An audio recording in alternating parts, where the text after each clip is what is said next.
ಶಿವರಿಗೆ ಶಿವರಾತ್ರಿಯ ನಂತರ ಹೇಗಿರುತ್ತೆ ಈ ಚತುರ್ಗ್ರಹಿ ಯೋಗ ಫಲ ಏನು ಏನಾದರೂ ಕೈ ಹಿಡಿದು ಎತ್ತುತ್ತಾ ಅಂತ ನಾವು ನೋಡೋಕೆ ಹೋದರೆ ನೋಡಿ, ಮಕರ ರಾಶಿಯವರಿಗೆ ಒಂದಷ್ಟು ಒತ್ತಡಗಳ ನಡುವೆ ಕೆಲಸ ಕಾರ್ಯಗಳು ಒಂದಷ್ಟು ನಡೆಯುತ್ತೆ ಅಂತ ಹೇಳ್ಬೋದು.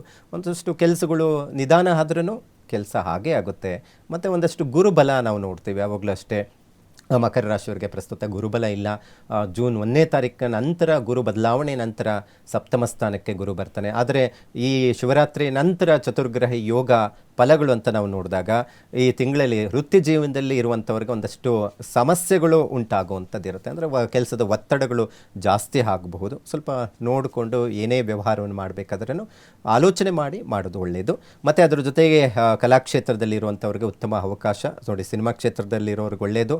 ಆದರೆ ಒಂದಷ್ಟು ಬಿಸ್ನೆಸ್ ಮಾಡುವಂಥವ್ರು ಸ್ವಲ್ಪ ನೋಡಿ ಮಾಡ್ಕೋಬೇಕಾಗುತ್ತೆ. ಮತ್ತು ಹಣಕಾಸಿನ ವಿಚಾರದಲ್ಲಿ ಹೆಚ್ಚು ಅನುಕೂಲ ಅನ್ನುವಂಥದ್ದು ನೋಡಬಹುದು. ಇಲ್ಲಿ ಸ್ವಲ್ಪ ಏನಾದರೂ ದುಡ್ಡು ಬರಬೇಕಾಗಿರೋದು ಯಾವುದನ್ನು ಬಂದು ಕೈ ಸೇರುವಂಥದ್ದು ಇರುತ್ತೆ. ಅದರಲ್ಲಿ ಪಿತ್ರಾರ್ಜಿತ ಆಸ್ತಿ ವಿವಾದಗಳು ಒಂದಷ್ಟು ದೂರ ಆಗುವಂಥ ಸಾಧ್ಯತೆಗಳು ಹೆಚ್ಚಾಗಿರುತ್ತೆ. ಮತ್ತು ಎಷ್ಟೇ ಹಣ ಬಂದರೂ ಉಳಿಯೋದಿಲ್ಲ, ಖರ್ಚುಗಳು ಹೆಚ್ಚಾಗುವಂಥದ್ದು ಇರುತ್ತೆ. ಸರ್ಕಾರಿ ಕೆಲಸದಲ್ಲಿ ಏನಾದರೂ ವ್ಯವಹಾರ ಅಥವಾ ಏನಾದರೂ ಸಮಸ್ಯೆಗಳಿದ್ದರೆ ವೈಫಲ್ಯಗಳು ಉಂಟಾಗುವಂಥ ಸಾಧ್ಯತೆಗಳು ಉಂಟಾಗುತ್ತೆ. ಸ್ವಲ್ಪ ಹೆಚ್ಚಿನ ಮಟ್ಟಿಗೆ ಮಕರ ರಾಶಿಯವರು ಸ್ವಲ್ಪ ಜಾಗೃತವಾಗೇ ಇರಬೇಕು. ಒಂದಷ್ಟು ದುಡ್ಡು ಬಂದ್ರೇನೋ ಅದನ್ನು ಸರಿಯಾದಂಥ ಸಮರ್ಪಕವಾಗಿ ಉಪಯೋಗಿಸುವಂಥ ಕಲೆ ಒಂದಷ್ಟು ಬುದ್ಧಿವಂತಿಕೆಯಿಂದ ಮಾಡಬೇಕಾಗುತ್ತೆ. ಎಲ್ಲಿವರೆಗೂ ಜೂನ್ 1ನೇ ತಾರೀಕುವರೆಗೂ ಸ್ವಲ್ಪ ಬಹಳ ಜಾಗೃತೆಯಿಂದ ವ್ಯವಹಾರವನ್ನು ಮಾಡಬೇಕಾಗುತ್ತೆ. ಇನ್ನು ಕುಂಭ